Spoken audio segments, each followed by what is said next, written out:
maanta waxa bilaabmay kalfadhigii sideedaad ee golaha shanaad xildhibaanada dawladda deegaanka Soomaalida waxa lagu eegay oo bayaanada laga hadlay kamid ahaa ansixinta hadal qoraalkii kalfadhigii shanaad ee hore ee toddobaad hore ee golaha shanaad ee xildhibaanada waxa kaloo la eegay garsoorayaal maxkamadda sare loo ansixinayay iyagana oo golahu ansixiyay oo la soo horjoojiyay waxa kaloo la ansixiyay 5 xubnood oo lagu bedelayay golaha federationka guddi golaha federationka kamid noqonayay in maartay iyagana la ansixiyo kuwana waa la ansixiyay waxa kaloo iyagana xisaanada laga qaaday xubno 13 xubnood ayaa iyagana 12 xubnood ayaa laga qaaday xasaanada oo lagu soo eedeeyay dambiyadii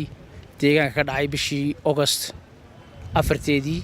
iyo arrimo musuqa oo xiriirada guud ee dalka uu ku soo eedeeyay in ay eedaysanaaliyiin xubnahana xasaanada loo qaaday si loo baaro arrinta lagu soo eedeeyay marka bayaano kale oo la ansixinay baa jira galabtuna si soconaya kalfadhigu berri buna dhamaan doona haddii Ilaahay yiraahdo waxaana la ansixinayaa oo kale iyadana wax qabadkii xukuumadda 6 bilood waxa la qaybiyay baarlamaanka isha soom waqti baa la siiyay isha Soomaaliya la yiraahdo ay soo akhriyayaan wixii su'aal ay ka qabaan berri toole haddii Ilaahay yiraahdo ayaa si ballaaran iyadana looga doodi doonaa wax qabadkii 6 bilood ee xukuumadda dawladda deegaanka Soomaalida aad baa mahadsantihiin